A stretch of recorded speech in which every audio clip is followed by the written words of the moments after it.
Jeshi la polisi Tanzania limesema linaendelea kufuatilia kwa ukaribu watu wanaotumia mitandao ya kijamii kuhamasisha vitendo vya uhalifu vinavyoweza kuhatarisha amani na usalama wa nchi. Hayo yamebainishwa leo Juni 19, 2026 na msemaji wa jeshi hilo DCP David Misime, ambapo amesema uchunguzi umebaini kuwa baadhi ya watu ambao awali walikuwa wakihamasisha maandamano ya Julai 7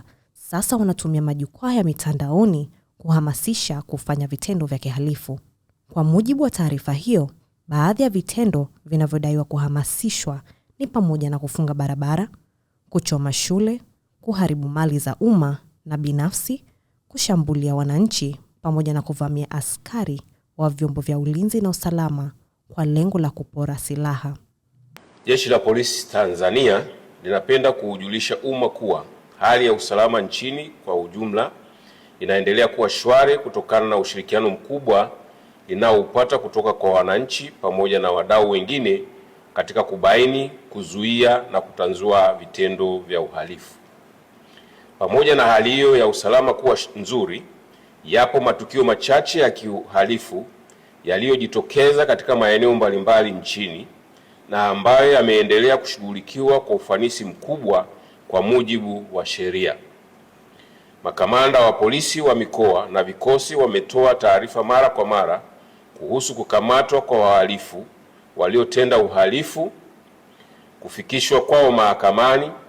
na kwa baadhi yao kupatikana na hatia na kuhukumiwa kwa mujibu wa sheria. Katika siku za hivi karibuni kumekuwa na maswali kutoka kwa baadhi ya wananchi kuhusu namna jeshi la polisi linavyofuatilia na kushughulikia vitendo vya uhamasishaji wa uvunjifu wa amani unaoonekana kufanywa na baadhi ya watu kupitia mitandao ya kijamii. Jeshi la polisi linapenda kufahamisha umma kuwa linafuatilia kwa karibu sana shughuli zote za aina hiyo zinazofanywa na baadhi ya watu hao ambao awali walikuwa wakihamasishana kufanya maandamano nchini tarehe 7 Julai. Kutokana na ufuatiliaji unaofanywa na jeshi la polisi kwa saa 24 kupitia mifumo mbalimbali pamoja na kwenye mitandao ya kijamii,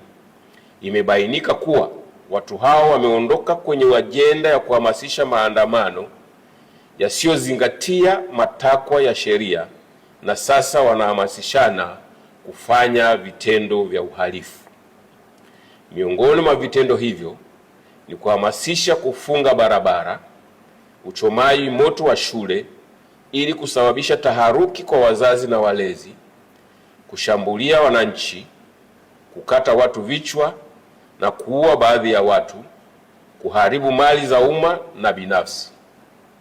Watu hao pia wamediriki kwenda mbali zaidi kwa kuhamasishana kupitia majukwaa mbalimbali ya mitandao ya kijamii kuvamia askari wa vyombo vya ulinzi na usalama kwa lengo la kuwapora silaha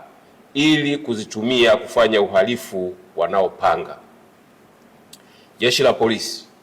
linapenda kusisitiza kuwa uhamasishaji wa uhalifu huo wa kijinai unaofanywa chini ya kivuli wanachokiita haki ya kufanya maandamano ya amani haukubaliki kwa sababu ni kinyume na sheria za nchi, misingi ya utawala wa sheria pamoja na mikataba ya kikanda na kimataifa na ni hatari kwa usalama wa nchi. Hivyo, jeshi la polisi lingependa kueleza kuwa hakuna haki ya kuhamasisha kufanya vitendo vya kihalifu kama hivyo vinavyokusudia kuhatarisha usalama wa maisha ya watu na mali zao na vinavyokiuka haki za watu wengine kwa kuwajengea hofu kila siku na kutaka kuwanyima uhuru wao wa kufanya shughuli zao za kila siku za kujitafutia kipato. Jeshi la polisi linajulisha umma kuwa linaendelea kuchukua hatua stahiki dhidi ya watu wote wanaojihusisha na vitendo hivyo na linaendelea kuwafuatilia kwa karibu sana kwa mujibu wa sheria za nchi. Aidha, tunatoa wito kwa wananchi wote kwa umoja wetu kuendelea kushirikiana katika kukataa na kupinga vitendo vyote vya kihalifu vinavyolenga kuhatarisha maisha ya wananchi, mali zao na mali za umma na amani ya nchi. Vile vile, mtu yeyote anayepokea ujumbe unaohamasisha uhalifu wa aina hiyo anashauriwa kutousambaza, bali kuufuta na kutoa taarifa kwa vyombo husika ili kuchukua hatua. Mwisho, Jeshi la Polisi linawahakikishia wananchi wote kuwa hali ya usalama nchini itaendelea kuwa shwari, yenye amani, utulivu na usalama, kwani vitaendelea kulindwa na kudumishwa kwa ushirikiano wa karibu sana kati ya Jeshi la Polisi pamoja na vyombo vingine vya ulinzi na usalama.